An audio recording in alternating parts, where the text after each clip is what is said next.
Bonjour et bienvenue sur Nuage Magique pour une vidéo au sujet de la baisse du bonus écologique à venir pour 2020. Alors asseyez-vous et vous allez peut-être gagner de l'argent. À tout de suite.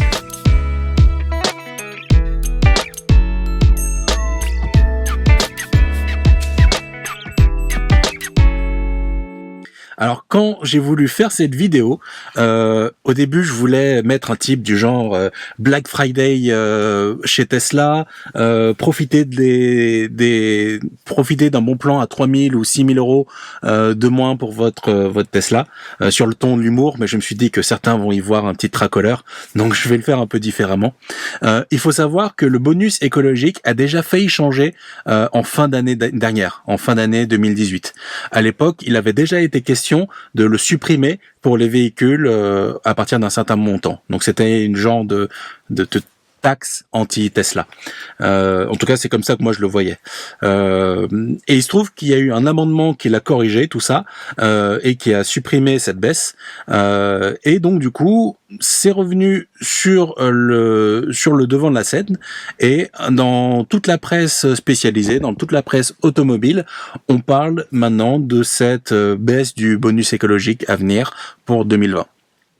Alors, les règles sont pas encore fixées à 100%. Elles le seront quand le plan de finances 2020 sera voté. Et ça arrive vraiment dans tous les tout derniers jours de décembre. Mais on peut en être assez sûr. Là, on est plutôt dans une phase où les bonus et l'écologique vont diminuer. Et je pense que ça va plus jamais arriver de voir des bonus écologiques qui augmentent. Donc les règles qu'on entrevoit, c'est d'abord un bonus écologique qui sera totalement supprimé pour les voitures qui coûtent plus de 60 000 euros avant application du bonus.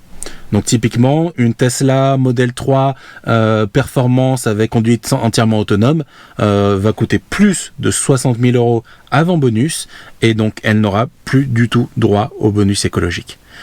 Une Audi e-tron, forcément, une Porsche Taycan, toutes ces voitures-là n'y auront plus droit. Les voitures qui coûtent plus de 45 000 euros avant application du bonus, elles, au lieu d'avoir un bonus plein de 6 000 euros, n'auront plus droit qu'à 3 000 euros.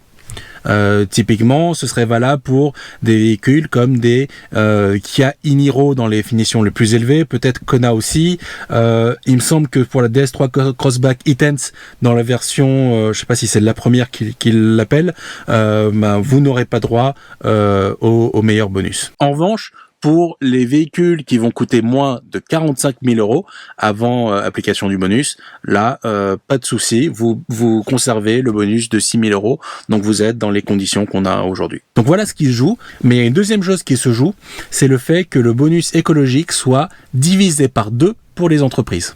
Donc tout ça, c'est vraiment important de le savoir dès maintenant pour que vous puissiez faire un choix et le bon. Et il y a autre chose que vous devez savoir, c'est qu'habituellement, quand il y a des changements sur le fonctionnement du bonus, si votre livraison intervient avant le 31 mars de l'année qui suit, les conditions les plus favorables du bonus s'appliquent à vous. Donc typiquement, si vous commandez aujourd'hui une Audi e-tron ou une Tesla Model S ou Model X, si vous la commandez aujourd'hui et que vous la recevez avant le 31 mars 2020, vous allez pouvoir conserver les 6 000 euros de bonus. Et pareil, si c'est pour une entreprise, si vous la commandez aujourd'hui et que vous la recevez la voiture avant le 31 mars, vous aurez le montant plein du bonus prévu aujourd'hui, à savoir 6 000 euros.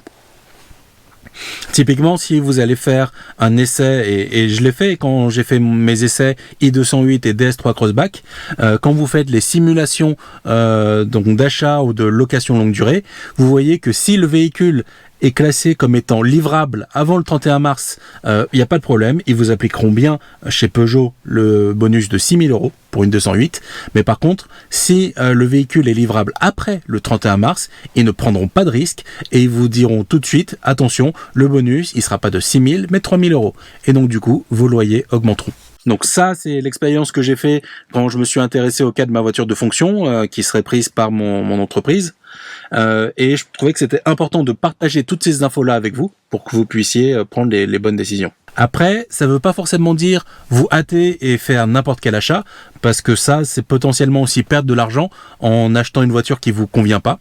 Il faut savoir notamment que si vous êtes un particulier, donc en dehors du cas des entreprises, vraiment dans le cas des particuliers, si vous voulez commander une Kia e-Niro, une DS3 Crossback dans la finition la plus élevée, enfin tous ces véhicules-là qui sont juste au-dessus de 45 000 euros avant bonus, rappelez-vous quand même bien que vous avez une marge de négociation avec le vendeur et qu'a priori, même si vous l'achetez que l'année prochaine, le vendeur sera toujours prêt à faire une petite remise pour arriver juste en dessous des 45 000 euros et que du coup, vous ayez bien droit au bonus plein et entier de 6 000 euros.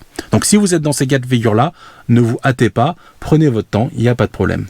Si le véhicule qui vous intéresse sera de toute façon au-dessus des 60 000 euros, alors là, ouais, faut peut-être réfléchir, mais encore une fois, faut pas juste passer la commande comme ça.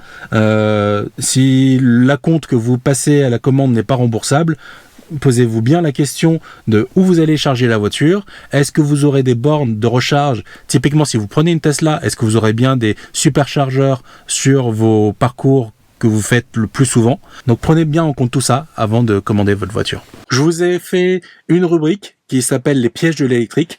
Je pense que c'est bien adapté à ce genre de situation-là. Avant de passer votre commande, essayez de regarder un petit peu ce que je vous ai dit à ce sujet-là, tous les pièges qu'on peut rencontrer et dont on n'a pas forcément connaissance quand on va juste en discuter avec des vendeurs. Si c'est une Tesla qui vous intéresse, que ce soit une Model S, Model X ou les Model 3 les plus onéreuses, a priori, elles sont encore livrables d'ici au mois de février si vous passez commande maintenant. Donc vous pourrez bénéficier a priori du bonus le plus élevé, celui de 6 000 euros. Si vous vous intéressez à la Porsche Taycan, de ce que je crois comprendre, il y a des retards de livraison, donc je pense que le bonus 6 000 euros vous passera sous le nez. Et si vous vous intéressez à la e-tron, de ce que j'ai compris, encore une fois, les délais risquent d'être un peu trop longs pour vous, ce sera sûrement limite. Donc voilà les infos que je pouvais partager avec vous au sujet de la baisse à venir du bonus. Restez bien calme avant de cliquer si vous êtes dans les cas où ça ne changera pas grand chose pour vous. Et si vous êtes dans le cas où il y aura un fort impact, réfléchissez quand même avant de cliquer. Et puis surtout, avant de cliquer, si vous choisissez une Tesla, vous passez par le lien qui est en bas dans les commentaires de la vidéo. Comme ça, je pourrais vous parrainer pour 1500 km de supercharge gratuite. Donc ce sera tout et je vous dis à la prochaine sur Nuage Magique. Salut!